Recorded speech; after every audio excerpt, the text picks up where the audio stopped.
Welcome everyone, Dylan Gemelli here today with a brand new video for you. So today's video is on EPO, Erythropoietin. But before we get into that, I have to reiterate that I am not a doctor.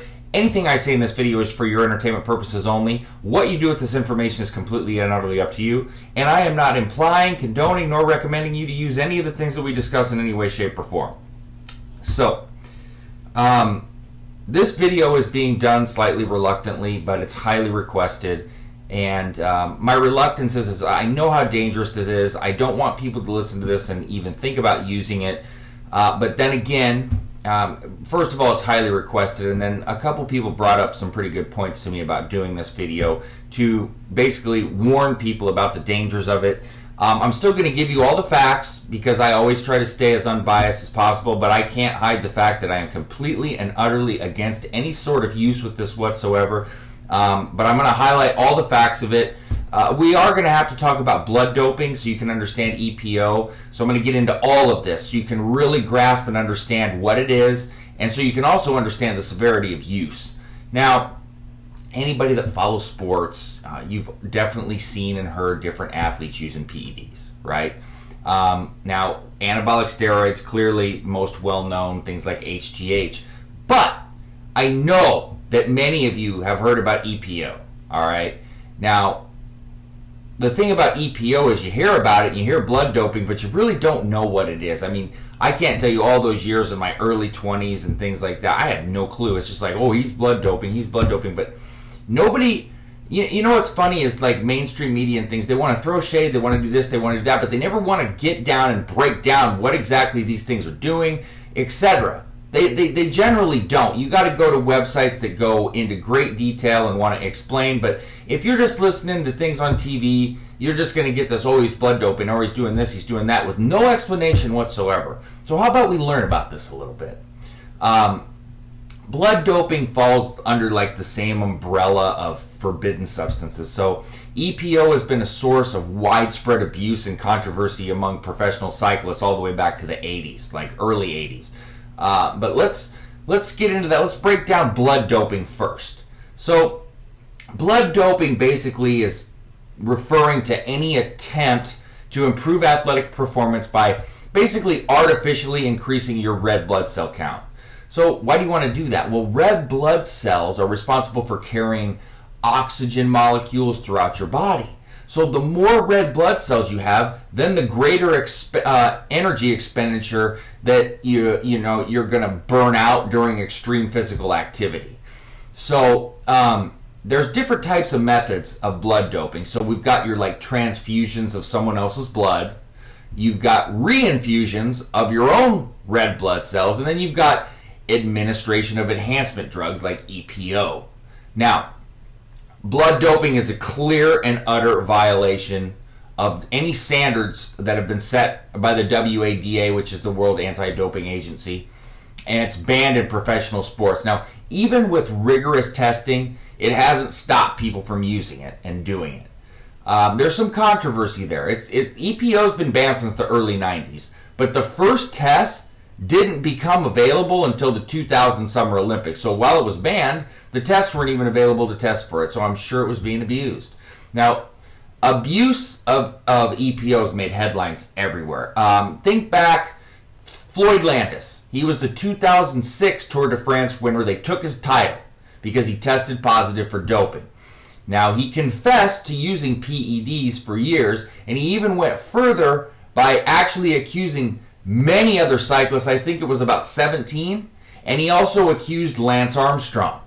Now, in 2005, a year after his 7th Tour de France win, Lance Armstrong was first accused of using EPO, and it was a claim that actually was confirmed in 2012. He publicly admitted to EPO use, and then he also was stripped of all of his cycling titles. Now, I know that cycling isn't the most popular thing in the world, but when somebody's winning as many titles as Lance Armstrong was, chances are pretty high that you've heard of him and you know a little bit about cycling at that time.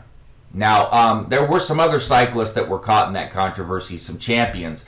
Trying to think of the names. Willie Voigt, Jesus Manzano, David Milliar. These, cycling, like I said, not the most popular thing, but I'm a sports guy, so I do remember some of these names. Now, let's talk about the effects on athletic performance with EPO. So EPO is a naturally occurring hormone, and it can be synthesized in any lab, and it can be injected directly into the skin or bloodstream.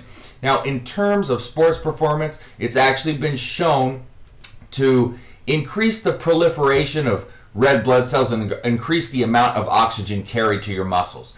Now, increased availability of oxygen is actually believed to slow the progression of muscle fatigue, which clearly you need in cycling, and increased endurance during performance athletic events. Now, think about how many miles they cycle and how important endurance is.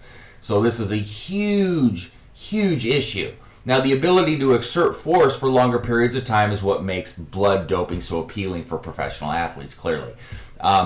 Doing this may actually help to reduce the recovery time between your workouts. It can increase muscle power, and it can maintain an edge during competitions.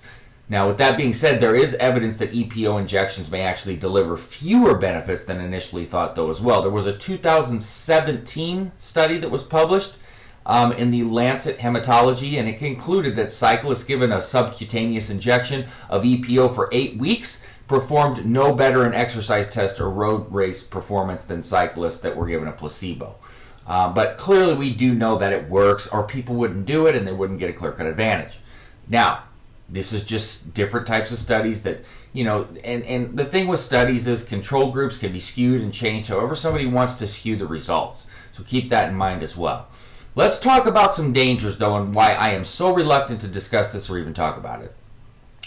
EPO has been shown to induce hypertension, which is high blood pressure, by literally crowding plasma with excessive red blood cells. Now, this serves to actually thicken the blood, and that increases vascular constriction and the overall blood pressure. Now, greater blood viscosity then puts a strain on your heart, and it increases the risk of blood clots, heart attacks, and stroke. Drug interactions may occur between EPO and medications used to treat hypotension, which is low blood pressure, including astatin, for example, and midodrine. Now, taking EPO with these drugs may actually amplify their effect, leading to drug-induced hypertension. EPO can cause severe lung toxicity if taken with cancer drugs used to treat leukemia, lymphomas, and breast cancer, things like Cytoxan, etc. Now, EPO and other banned PEDs are really under constant scrutiny by sporting agencies, so just remember something, that athletes are regularly tested to detect their presence. And if you test positive for EPO, you're going to be suspended. Trust me. All right? You're not getting around that whatsoever. You could actually see convulsions on EPO. I've also read some things about people that get flu-like symptoms, skin reactions. There could be allergies at site of injection. There could be some liver, pancreatic damage. There's an increased risk of developing liver and lymphatic cancers as well.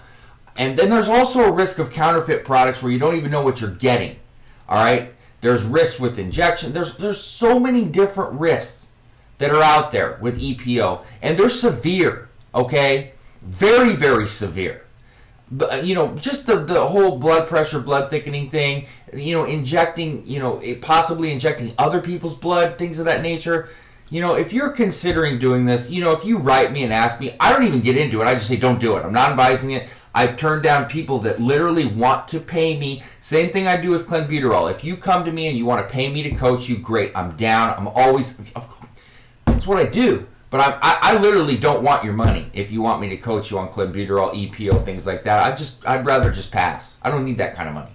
All right? I literally don't want to talk about it. So if I'm willing to turn down money that I need to support my family to talk about this stuff, it's clearly a severe thing. These are fact videos, fact. I'm going to give you the facts of the benefits. I'm going to give you the facts of the side effects. But this one, I'm giving you my opinion. All right? And, if you ask me opinion, I'm always going to give it. But a lot of videos, you'll notice I don't do that. Well, I'm doing it here. And it's just too bad. My video. So, anyway, www.icearms.com/forums. I'm also in the Evolutionary Forum as well as the Elite Fitness Forum. You can also email me, Dylan@icearms.com, and please don't forget to subscribe to the channel. That being said, stay tuned for plenty more to come. Dylan Gemelli, signing off.